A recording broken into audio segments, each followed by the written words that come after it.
After the resounding victory at Tsushima in 1905, the Empire of Japan, although it had defeated Tsarist Russia, it was forced to confront a painful realization: the homeland remained fragile in the face of hostile powers if it did not possess a truly powerful and modern fleet. That shock ignited a core mindset within the Imperial Japanese Navy that only through complete superiority at sea could the nation be truly secure.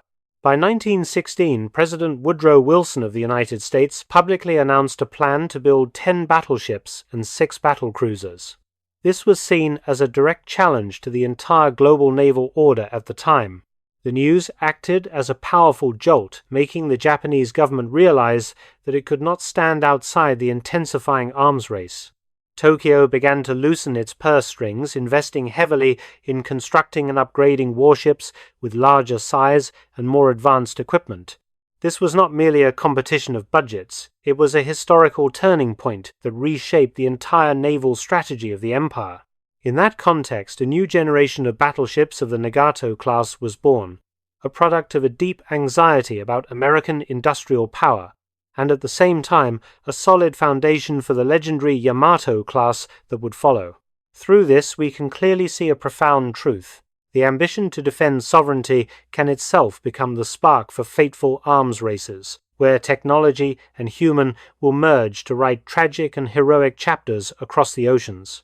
If you enjoy deep and inspiring military history stories like this, please like and subscribe to the Battlefield Chronicles channel so you do not miss the next episodes. From the determination to elevate the fleet under international pressure, the Imperial Japanese Navy accelerated its program to build a new generation of advanced warships.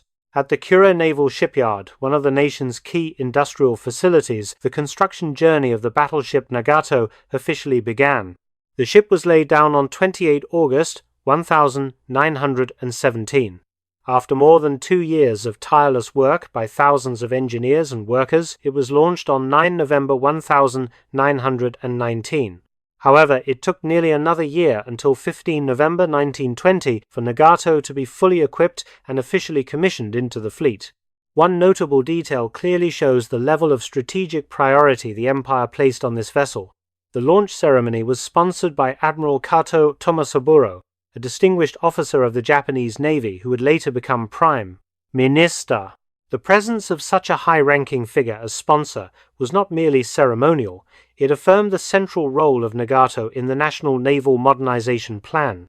The construction process, lasting nearly 3.5 years, from laying down to commissioning, reflected the immense scale and exceptional complexity of Japan's shipbuilding industry at that time.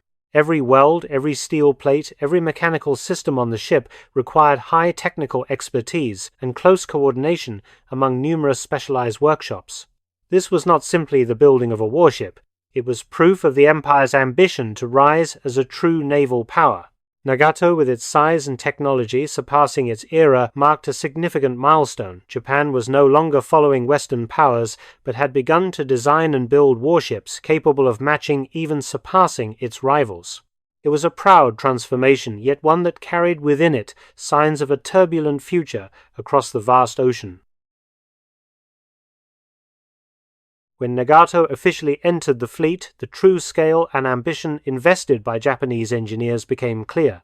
With a length of 215.8 meters, a beam of 29.02 meters, a draft of 9.08 meters, and a displacement of up to 32.72 tons, Nagato clearly surpassed leading Western battleships of the same era.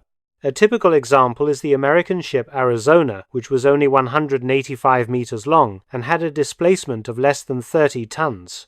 This was not just a difference in numbers, it confirmed a reality: Nagato was one of the largest and most powerful battleships in the world before the Second World War. That title was only truly surpassed when the legendary Yamato class appeared in the early years of the war.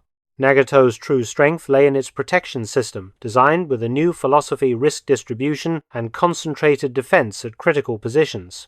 The main belt armor was made of Vickers cemented steel up to 305 mm thick, running 137.14 meters along the hull between the gun turrets. This armor tapered down to 100 mm at the lower section, while the upper belt reached 229 mm, creating a balance between weight and resistance. The main turrets were protected by 305 mm armor plates angled to improve deflection, combined with side walls of 305 mm and turret roofs ranging from 152 to 127 mm. Notably, the conning tower, the command center of the ship, had armor up to 369 mm thick, making it one of the most heavily protected areas on any battleship of the time. Beyond that, the deck armor was designed as a 3-layer structure of high-strength steel with a total thickness of 75 mm combined with a 25 mm Ducol steel layer in between. The torpedo defense system consisted of 3 layers of 25 mm steel carefully curved to form watertight compartments 3.05 meters wide along the hull.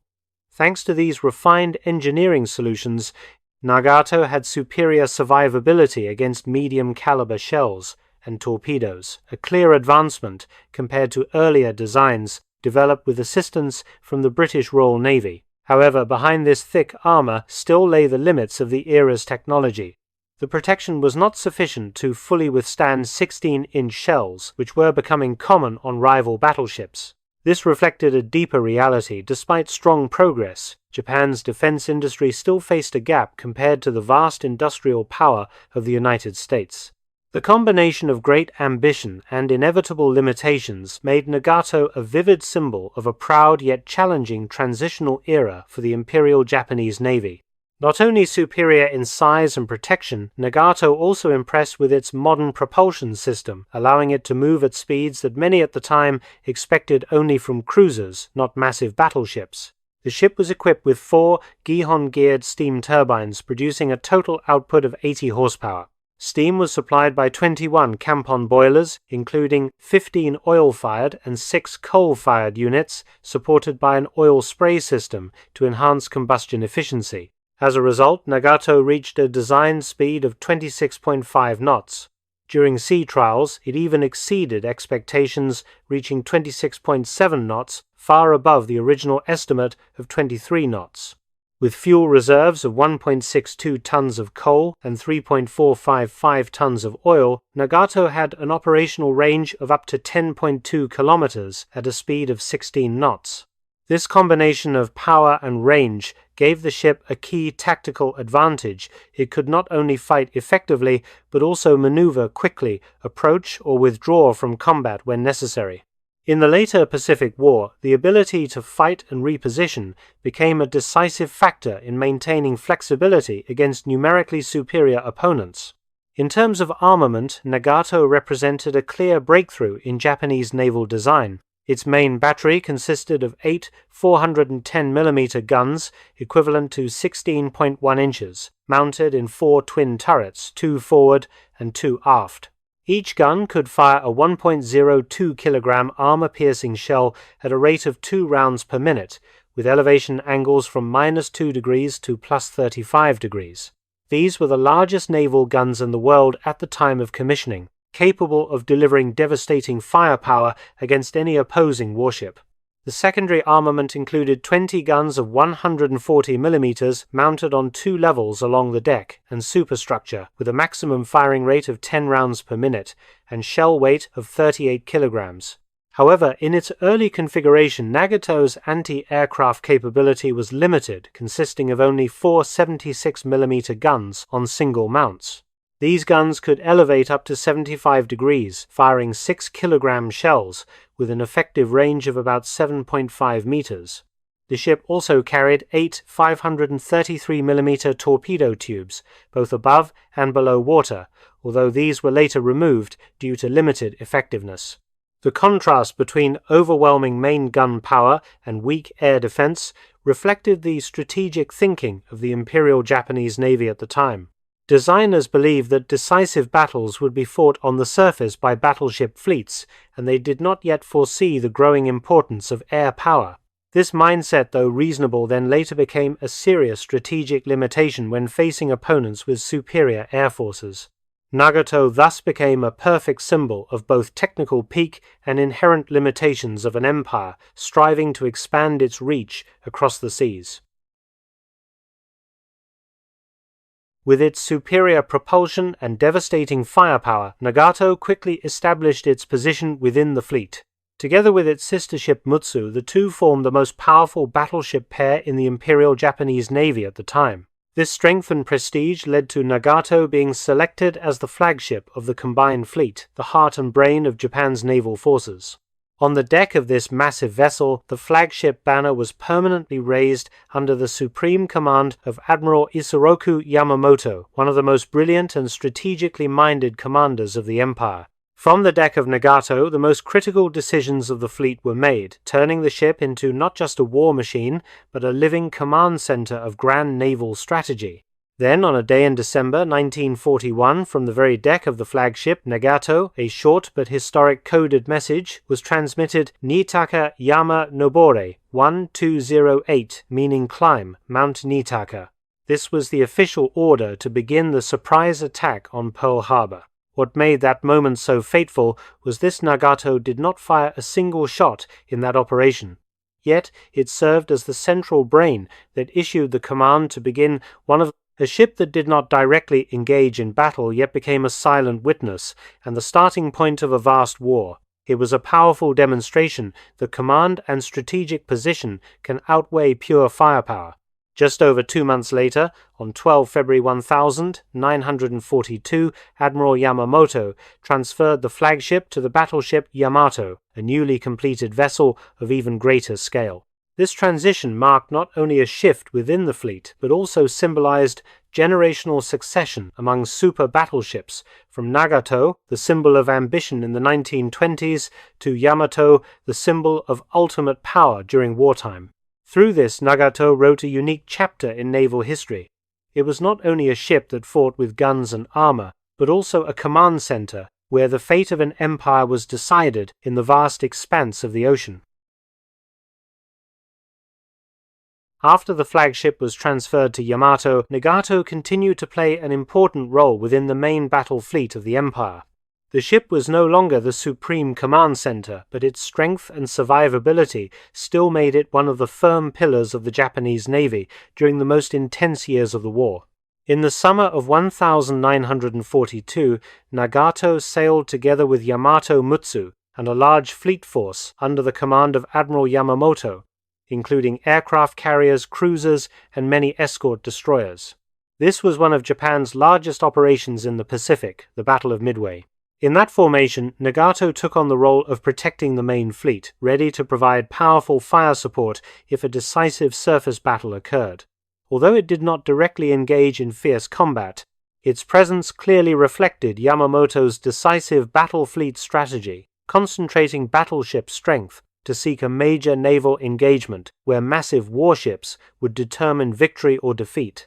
When the battle turned unfavorable and heavy losses fell upon the aircraft carriers Nagato and the surviving ships quickly withdrew to Japan in safety. This withdrawal was not a sign of weakness.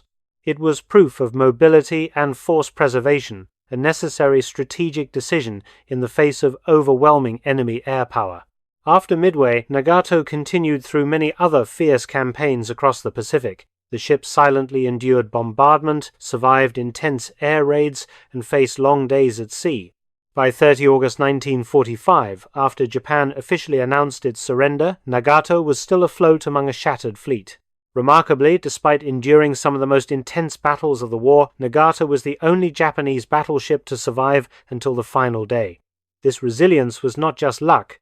It was clear evidence of the strength of its armor design and superior survivability systems developed by Japanese engineers since the 1920s. While many other super battleships of the Empire sank under bombs and torpedoes, Nagato became a quiet symbol of endurance. It was a story of resilience in fire and smoke, of limits and achievements, of a once powerful naval empire.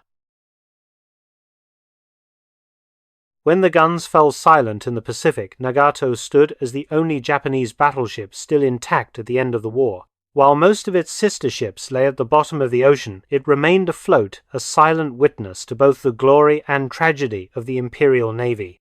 Immediately after Japan's surrender, Nagato was seized by the United States Navy and operated by a crew from the destroyer USS Horace A. Bass. The ship that had once been a source of imperial pride became a war prize, beginning its final journey under a different flag. In 1946, Nagato was selected to participate in Operation Crossroads at Bikini Atoll, the United States nuclear testing program. This marked the ship's final and fateful mission. In the Able test on 1 July, an air-burst nuclear explosion occurred about 1.5 meters from Nagato. The ship suffered only light damage, as if its heavy armor could still withstand the terrifying power of a new age. However, only 24 days later, during the Baker test, an underwater nuclear explosion on 25 July, everything changed. The force of the blast caused severe damage to the hull. 5 days later, on the 30th July, Nagato capsized and slowly sank to the ocean floor in the waters of Bikini. A great flagship of the Imperial Japanese Navy, once a symbol of power and ambition, ended its journey under the force of atomic weapons, the technology that opened an entirely new era for humanity. Nagato did not sink under conventional fire, but beneath a symbol of destruction far beyond the calculations of the engineers who had built it.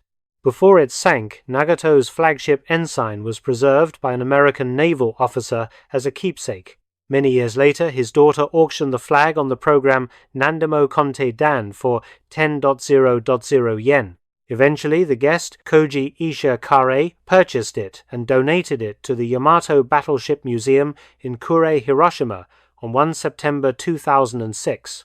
The return of the flag to the very place where the ship had been built, the Kure Naval Shipyard, closed a deeply tragic historical circle. From the place where it had been laid down and launched with pride and hope, only a flag and preserved stories now remain. Nagato was not just a warship, it was a vivid testament to great ambition, extraordinary engineering skill, and the profound tragedy of the Japanese Empire in the 20th century. The intense arms race led to irreversible destruction. Even the strongest and most resilient ships could not withstand atomic weapons, a symbol of a new era where human power had surpassed the limits of steel and fire. The story of Nagato leaves a lasting lesson. Military ambition can create great technical masterpieces, but it can also lead to irreversible loss. Peace in the end remains the most precious value that humanity must protect across the vast ocean and through the turbulent pages of history.